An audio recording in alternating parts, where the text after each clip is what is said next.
Hello, my name is अभिषेक ओझा। आज मैं आपको अपनी लास्ट ईयर की जो गलतियाँ हैं जो मैंने की थी बैंकिंग एग्ज़ाम प्रिपरेशन करते वक़्त, वो आपको बताऊँ कि मैंने कौन-कौन सी गलती की जो आपको नहीं करनी चाहिए बैंक एग्ज़ाम के प्रिपरेशन के दौरान। जैसा कि मैं आपको बताऊँ, मैं लास्ट ईयर ही बैंक से प्रिपरेशन चालू किया था। तो मैंने क्या किया, सबसे पहले मैंने क्या, जब मैंने चालू किया था तो शायद 3 महीने थे, तो उससे पहले मैं एमबीए की प्रिपरेशन कर रहा था सीईटी की। तो जब मैं वो दे रहा था तो मैंने सोचा कि बैंक भी दे लेता हूँ, क्योंकि उसमें मेरा हुआ नहीं था। तो फिर मैंने बैंक एसबीआई पीओ का दिया, तो उसमें मैं कुछ 60 के समथिंग था, तो मेरा उसमें हुआ नहीं, मैंने उसको नहीं दिया। फिर मैंने आईबीपीएस पीओ का दिया, तो उसमें मेरा रीजनिंग की वजह से कुछ मैं मॉक दे रहा था, तब मेरे रीजनिंग क्वेश्चन गलत हो गए थे, इसलिए मैंने वो सेक्शन कट ऑफ क्लियर ही नहीं कर पाई। और ओवरऑल भी मेरे मार्क्स कम थे नॉर्मलाइजेशन की वजह से, इसलिए मैंने वो वाला एग्ज़ाम भी नहीं क्लियर कर पाया था। लेकिन फिर मैंने आरआरबी दिया, वो भी मेरा क्लियर नहीं हुआ था। फिर मैंने क्लर्क के एग्ज़ाम दिए थे एसबीआई का, उसमें मैं 2 नंबर से रह गया था। और आईबीपीएस का शायद मैंने नंबर भी नहीं देखे थे, क्योंकि मेरा स्कोर उसमें मैंने देखा ही नहीं था, क्योंकि मैं उसमें सिलेक्ट ही नहीं हुआ था। तो मैंने इस दौरान 6 से 5 या 6 एग्ज़ाम दिए थे, पर मेरा उसमें से किसी में एग्ज़ाम में क्लियर नहीं हुआ था। क्यों नहीं हुआ था, आज मैं उसका कारण बताऊँगा। और आप ये गलती ऐसी ना करें, तो इसके लिए आपको क्या-क्या करना चाहिए और इस साल मैं अपनी प्रिपरेशन के लिए क्या कर रहा हूँ। अगर आपको वो भी जानना है तो आने वाली वीडियो में आपको वो बताऊँ कि मैं इस साल अपनी प्रिपरेशन के लिए कौन-कौन से लेक्चर्स, क्या बुक का रेफ़रेंस ले रहा हूँ, कहाँ से मैं क्लासेस ले रहा हूँ, ये आपको बताऊँगा। तो इस वीडियो में अपनी वो गलतियाँ बताऊँगा जो आपको नहीं करनी चाहिए। एसबीआई पीओ जो आने वाला है, इसके लिए अब लगभग तो 100 से 120 दिन रह गए हैं। तो चलिए वीडियो को बिना किसी देरी के स्टार्ट करते हैं। सबसे पहले मैं ये बता दूँ कि जब मैं एसबीआई पीओ की प्रिपरेशन कर रहा था, तो उसी टाइम जो लास्ट ईयर ही इसका पैटर्न चेंज हुआ था कि इसमें इंग्लिश में 40 नंबर का मार्क्स आते हैं। तो क्या हुआ कि इसमें क्या, एसबीआई पीओ में इसमें कोई सेक्शनल कट ऑफ तो होती नहीं है। तो इसकी वजह से क्या हुआ था, लास्ट ईयर जो एसबीआई पीओ का, जैसे रीजनिंग की मैं बात करूँ, सबसे पहले मैं रीजनिंग की बात करूँगा। तो रीजनिंग में क्या हुआ था, एक क्वेश्चन आया था। सबसे पहले सॉरी मैं ये आपको ये बताना चाहता हूँ कि रीजनिंग में 4 से पूरी पज़ल आई थी, बस एक उसमें ब्लड रिलेशन का क्वेश्चन आया था, जिसमें 3 क्वेश्चन का सेट था वो। और उसके बाद सारी पज़लें ही आई थी। तो आप अगर ये सोच रहे हो कि एसबीआई पीओ में कि क्या कहते हैं 10 नंबर का कुछ स्पीड का मिल जाएगा और बाकी आप पज़ल बना लेंगे। पज़ल भी कुछ ऐसी ईज़ी नहीं आती हैं, क्योंकि उसमें 1-2 आपको केस लेने ही पड़ते हैं। ऐसा नहीं होता कि आपने बस पहली पज़ल बनाई और उसकी पज़ल में आपका वो क्लियर हो गया। लेकिन मेरी स्पीड की वजह से, मैं अगर पहली पज़ल मैं बना रहा था तो मैं पहली पज़ल में स्टक हो गया। उसकी वजह से मैंने ये 2 बार मैंने अपने मॉक्स में मुझे ये एहसास हुआ, जब मैं 2 बार एग्ज़ाम में बैठा तो मेरे पास 2 बार ये गलती हुई। जैसे आईबीपीएस में मेरे साथ ये गलती हुई कि मैं पहली पज़ल बना रहा था, मैंने कहा बस बन गया, 4 मिनट हो गए, वो पज़ल बनी नहीं, तो मैंने 2 मिनट और एक्स्ट्रा दिए, उतने में 8 मिनट हो गए थे। तो जैसे ही हुआ दूसरी पज़ल डाली, उसमें भी मेरे साथ यही हो गया, तो मेरी 2 पज़ल बिगड़ गई तकरीबन 9 मिनट के अंदर। तो इससे मेरा कॉन्फिडेंस बहुत लो हो गया।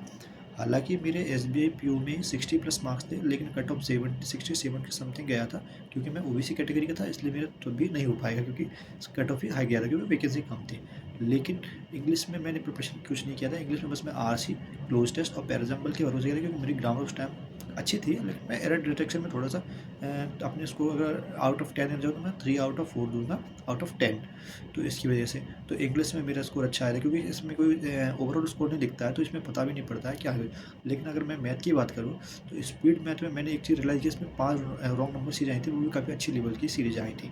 ठीक इसी प्रकार इसमें क्या कहते हैं डीआई आई थी, एक डी बहुत सिंपल आई थी, बाकी कुछ अरिथमेटिक के क्वेश्चन थे। तो अब मैं अब इन सबको, जैसे ही मैंने आईबीपीएस का भी दिया था, तो उसमें मैंने उसमें उसका मैंने शायद स्कोर कार्ड भी नहीं देखा था, क्योंकि उसमें मेरा कुछ हुआ ही नहीं था, क्योंकि उसमें मेरे शायद नंबर कम रह गए थे। मैंने उसका उसमें लिख के आया था शायद, नंबर भी नहीं ध्यान, तो मुझे ध्यान भी नहीं उसमें कितने नंबर आए थे, पर मेरा उसमें भी नहीं हुआ था। तो मैं आपको ये सब बताना चाहता हूँ कि अभी आपके पास इतना टाइम है कि आप एसबीआई पीओ को आराम से क्रैक कर सकते हैं। हालाँकि मैं उन न्यू कमर्स के लिए नहीं कह रहा हूँ जो फर्स्ट ईयर इसको अटेम्प्ट कर रहे हैं, क्योंकि इसके पेपर जुलाई में, फर्स्ट वीक ऑफ जुलाई में यहाँ तक स्टार्ट हो जाएँगे। तो जैसा कि मैं आपको ये बताना चाहता हूँ कि एसबीआई पीओ के लिए इस चैनल पे मैं आपको डेली अपडेट करूँगा कि मैं क्या प्रिपरेशन कर रहा हूँ, मैं किस टीचर से पढ़ रहा हूँ। और इसके लिए ये वीडियो बस इतना था कि मैं बताना चाहता था कि ये मेरी पहली वीडियो है, इसलिए मैं थोड़ा नर्वस भी हूँ, और जब मैं आपसे बासाफिस से बता रहा हूँ अपनी स्टोरी के बारे में, मुझे थोड़ा शर्म या गिल्ट तो आपको फील हो रहा है कि मैंने एग्ज़ाम नहीं क्लियर कर पाया। लेकिन इस टाइम में, इस ईयर मेरा टारगेट है एसबीआई पीओ का पहले ही अटेम्प्ट में निकालने का, क्योंकि मेरा पहला अटेम्प्ट मेरे लिए पहले ही अटेम्प्ट होगा, क्योंकि अगर प्री निकले तभी मेंस में वो फर्स्ट अटेम्प्ट भी काउंट हो गया जाएगा।